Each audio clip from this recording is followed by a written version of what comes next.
Assalamualaikum warahmatullahi wabarakatuh. Kembali lagi di channel Calon Apoteker. Dalam video kali ini kita akan membahas latihan soal UKM PPAI dan ujian masuk apoteker. Namun untuk pada video kali ini kita akan bahas mengenai materi gastroenterologi, di mana gastroenterologi itu terdapat beberapa materi lain seperti gastritis, terus GERD, tukak peptik, diare, konstipasi, dan juga mual muntah. Jadi, kita akan membahas mengenai bab-bab tersebut. Oke, langsung saja ke soal. Seorang pasien wanita berumur 44 tahun datang ke IGD dengan keluhan nyeri ulu hati, diare, dan lemas. Pasien sempat mengalami diare dengan warna feses sedikit gelap. Setelah dilakukan pemeriksaan lab, diketahui bahwa pasien mengalami anemia dan ditemukan terjadi infeksi Helicobacter pylori.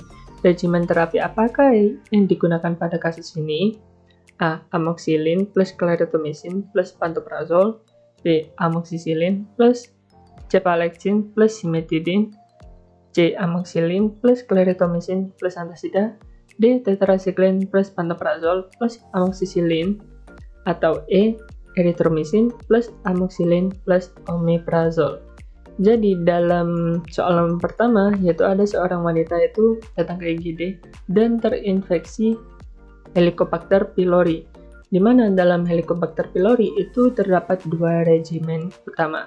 Yang pertama itu ada amoxicillin plus clarithromycin plus PPI, dan yang kedua itu ada PPI plus bismuth, plus metronidazole, dan plus tetracycline. Jadi jawaban yang paling tepat itu adalah A. Amoxicillin, clarithromycin, plus PPI, pantoprazole. Namun ada beberapa itu yang menyebutkan ini omeprazole.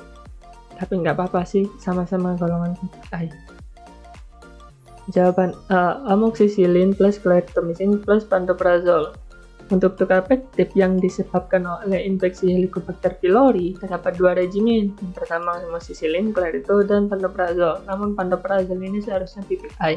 Sementara untuk regimen yang kedua, yaitu ada PPI plus bismuth plus metronidazole plus tetracycline. Untuk regimen yang pertama, itu biasanya dilakukan pengobatan selama 7 hari.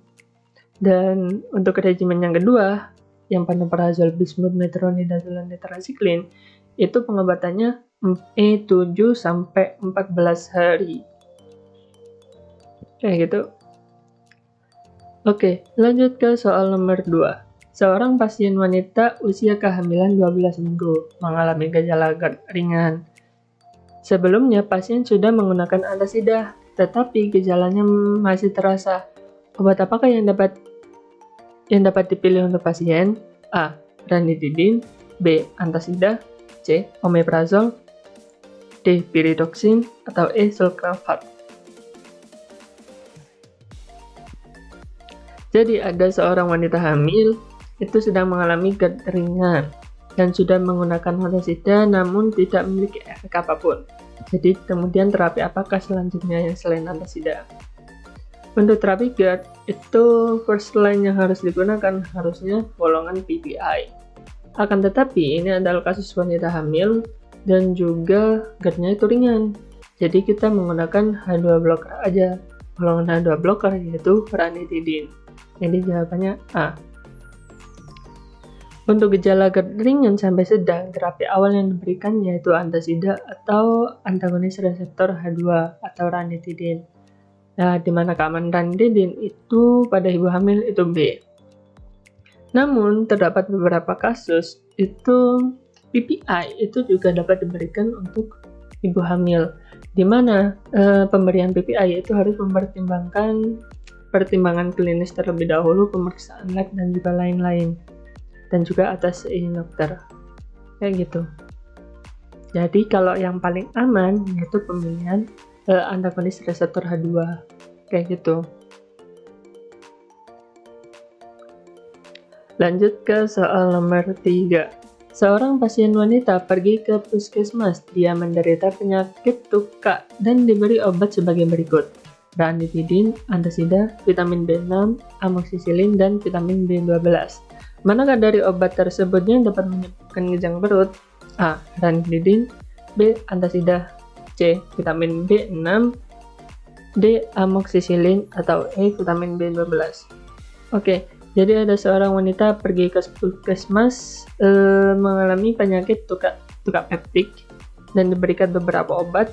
Lah, di mana pasien tersebut setelah minum obat itu menyebabkan kejang perut. Lah, obat apakah yang dapat menyebabkan kejang perut tersebut? Jadi, obat-obat yang dapat menyebabkan kejang perut, salah satunya yaitu, kalau dalam sini ya, itu antacid.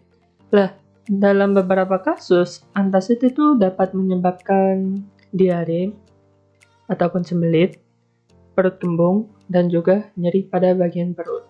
Kayak gitu. Jadi, jawabannya B, antasida. Jawaban B, antasida. Pada beberapa orang, antasida dapat muncul beberapa efek samping seperti diare, sembelit, perut kembung, kram, atau nyeri perut. Jadi jawabannya B, antasida. Lanjut ke soal nomor 4. Seorang apoteker di sebuah apotek menerima resep yang mengandung sulkrafat dengan dosis 3 kali 15 ml.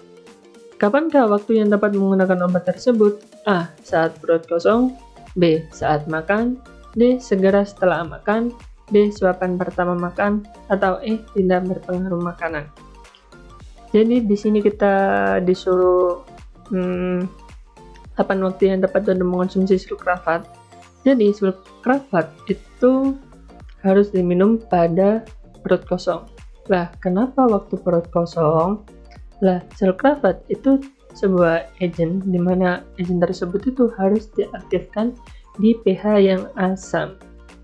Jadi makanya selain pada pH yang asam, kenapa kok diminum sebelum makan? Kenapa nggak waktu makan aja kayak gitu?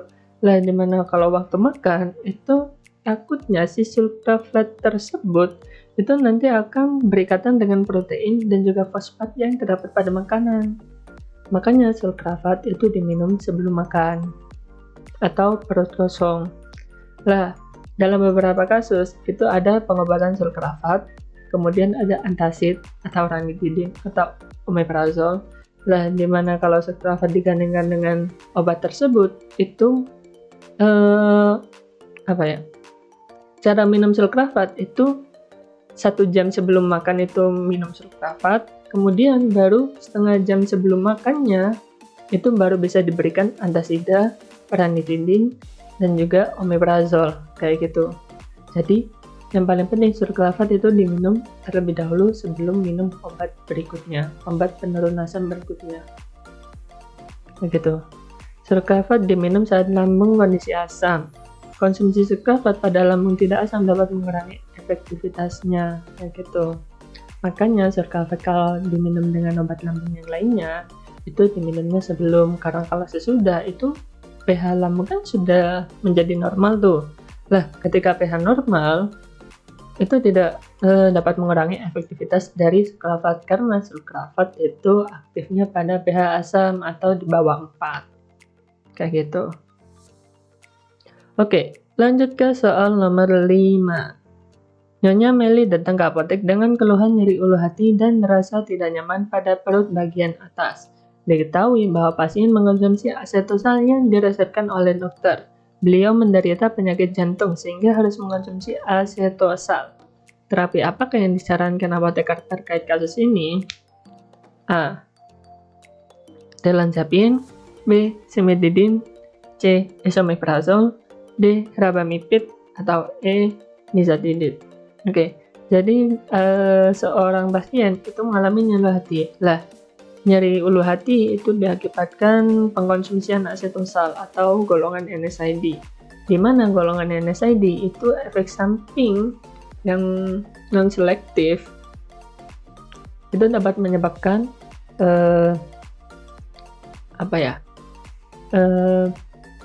permasalahan pada lambung atau bisa menyebabkan GERD.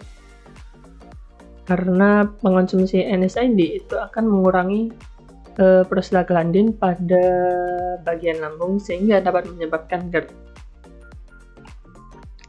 Jadi dalam pengkonsumsian NSAID, terapi yang dapat diberikan yaitu golongan PPI atau esomeprazole. Jadi jawabannya C, esomeprazole.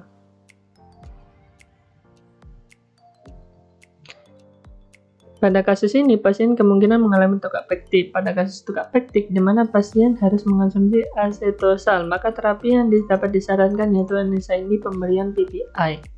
Contoh dari golongan PPI yaitu lansoprazole, omeprazole, esomeprazole, dan juga pantoprazole. Oke, maaf, saya koreksi. Jadi golongan NSAID itu dapat menyebabkan tukak peptik, bukan GERD. Bisa, tapi rata-rata ke tukak peptik. Kayak gitu. Lanjut ke soal nomor 6. Seorang wanita dewasa datang ke apotek mengeluh tidak bisa buang air besar selama 2 hari. Apoteker memberikan Bisakodil untuk mengobati diare pasien. Bagaimana mekanisme obat tersebut? A. Menggunakan feses. B. Meningkatkan peristaltik usus. C. Proses osmosis penarikan air. D. Retensi terhadap ion natrium. Atau E. Mengembangkan massa feses. Jadi seorang wanita itu datang karena tidak bisa buang air besar selama 2 hari. Salah. Ini harusnya mengobati konstipasi. Seorang wanita dewasa datang ke apotek mengeluh tidak bisa buang air besar selama 2 hari. Pemberian Bisakodil itu digunakan pada penggunaan mengobati konstipasi, bukan diare ini tipe. Mengobati konstipasi pasien. Bagaimana mekanisme kerja obat tersebut? Jadi mekanisme kerja Bisakodil dia itu mengiritasi otot polos usus sehingga meningkatkan kontraksi. Lah, mekanisme dari konstipasi itu usus tersebut itu tidak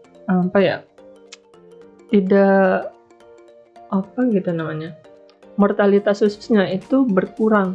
Jadi ketika seharusnya makanan itu akan dialirkan ke dalam anus, dia itu sangat susah. Dimana kalau sangat susah bergerak atau peristaltiknya berkurang, itu penyerapan air di dalam sari-sari makanan dalam usus itu akan diserap terus-menerus. Lah, ketika diserap terus-menerus, maka si feses tersebut itu dapat mampat atau padat dikarenakan penyerapan air yang terlalu banyak, kayak gitu.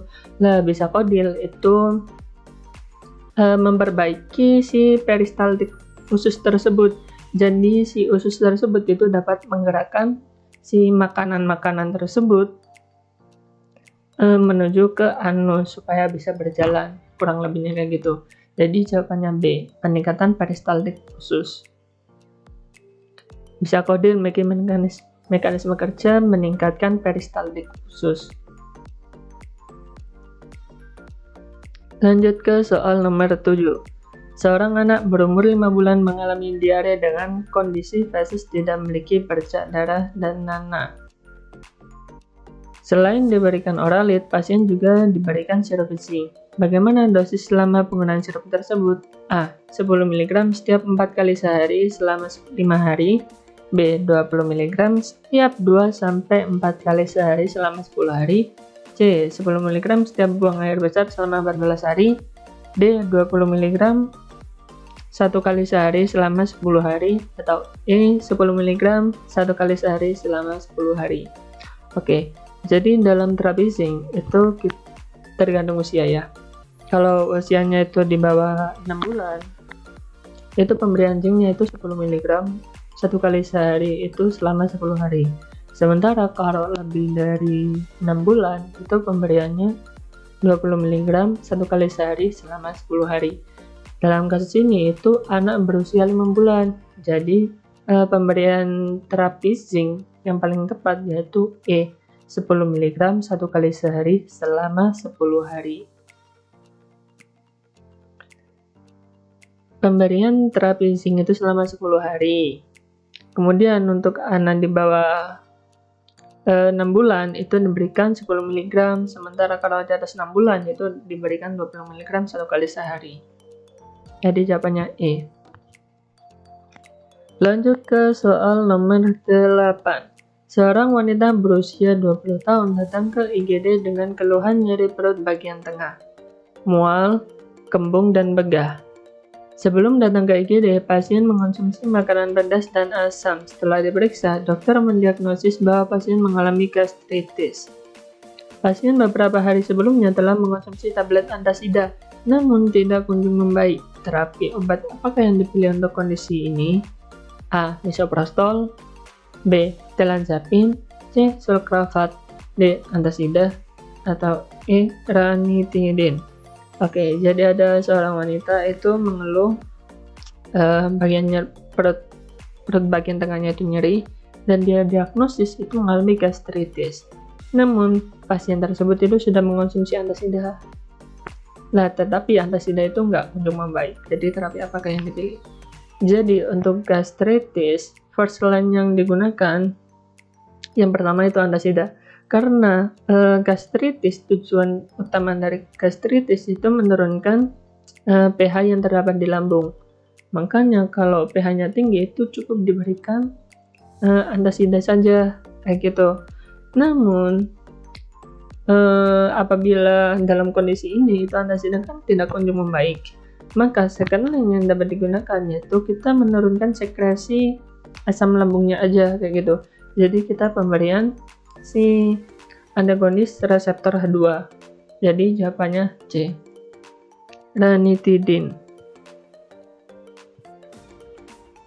Pada pengobatan gastritis tujuannya yaitu menetralkan pH lambung dan mengurangi sekresi asam lambung. Nah, second line pada kasus gastritis yaitu golongan H2 reseptor agonis, yaitu seperti ranitidin, cimetidin, dan famotidin. Jadi jawabannya E. Ranitidin.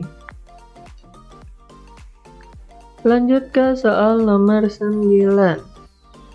Seorang pasien pria penderita tukak petik yang diakibatkan oleh Helicobacter pylori mendapatkan terapi dual antibiotik dan omeprazol.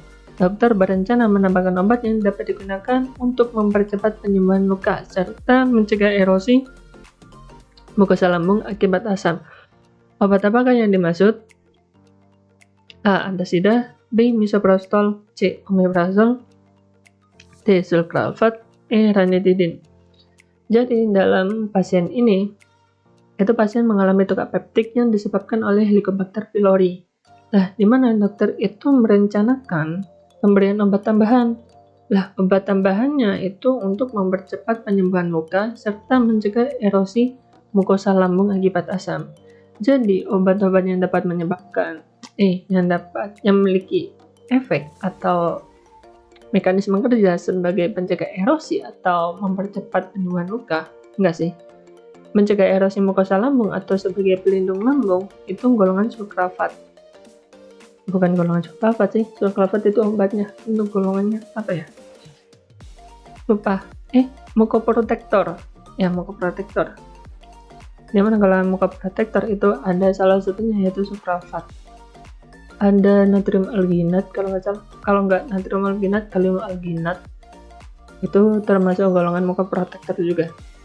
Untuk antasida itu cuma menetralkan omeprazol dan ranitidin itu sebagai mengurangi sekresi asam pada lambung. Jadi jawabannya D. Sulcrafat. Sulcrafat merupakan terapi tambahan sebagai mukoprotektif yang dapat mempercepat penyembuhan tukak dan menutupi luka di lambung dengan pembentukan mukus yang kental saat bertemu dengan HCl. Makanya sulcrafat diminum pada saat lambung itu terasa asam atau sebelum makan. Karena pembentukan mukus itu terbentuk saat dengan HCl. Lah, apabila HCl-nya nggak ada ya nggak bisa terbentuk. Kayak gitu. Lanjut ke soal nomor 10. Karena kondisi pandemi dan berkuliah jarak jauh, seorang mahasiswa hendak pulang kampung menggunakan kendaraan darat. Diketahui mahasiswa ini sering mabuk perjalanan. Obat apakah yang sebaiknya dikonsumsi? A. Diphenhydrinat, B. Ondansetron, C. Scopolamine, D. Alprazolam, atau E. Diazepam. Oke, jadi ada seorang mahasiswa itu sedang mabuk darat.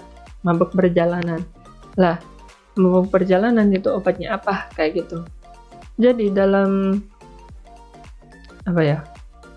dalam obat-obatan yang digunakan pada mabuk perjalanan itu dimenhidrinat. Gimana ya mekanisme kerjanya ya? Jadi si dimenhidrinat itu menghambat ikatan histamin akibat gangguan ventrikular. Jadi nantilah aku jelasin lah di video selanjutnya. Yang penting ketika ada gangguan keseimbangan atau gangguan keseimbangan, maka si sistem otak di dalam ventrikular itu akan merespon diteruskan ke otak. Lah, dimana ketika diteruskan ke otak, otak akan merespon dalam bentuk mual muntah kayak gitu. Gampangnya gitu sih. Menghambat histamin untuk berkaitan dengan si akibat gangguan ventrikular kayak gitu. Besok lah aku jelasin lebih lengkapnya, soalnya untuk mabuk itu ada beberapa, yaitu pertama ada penghambatan D2 dan D3, dan juga ada ondansetron, domperidon, dan juga lain sebagainya. Dalam video berikutnya atau part 2 dari gastroenterologi, saya akan menjelaskan terkait itu. Mabuk perjalanan dapat dihindari dengan penggunaan obat dimenhidrinat. Ya kayak gitu mekanismenya. Gangguan ventrikular, dimana gangguan ventrikular dia akan meneruskan ke sistem pusat mual muntah. Lah ketika sudah sampai ke otak, tubuh itu akan merespon, yaitu mual muntah kayak gitu, akibat gangguan di ventrikular tersebut kayak gitu. Oke, sekian untuk video kali ini. Apabila terdapat salah kata atau salah ngomong atau lain sebagainya, atau terdapat salah jawaban atau tidak sesuai dengan tata laksana pada tahun ini, saya mohon maaf dan silakan dikoreksi. Apabila saya ada salah kata, saya mohon maaf. Assalamualaikum warahmatullahi wabarakatuh. Bye bye.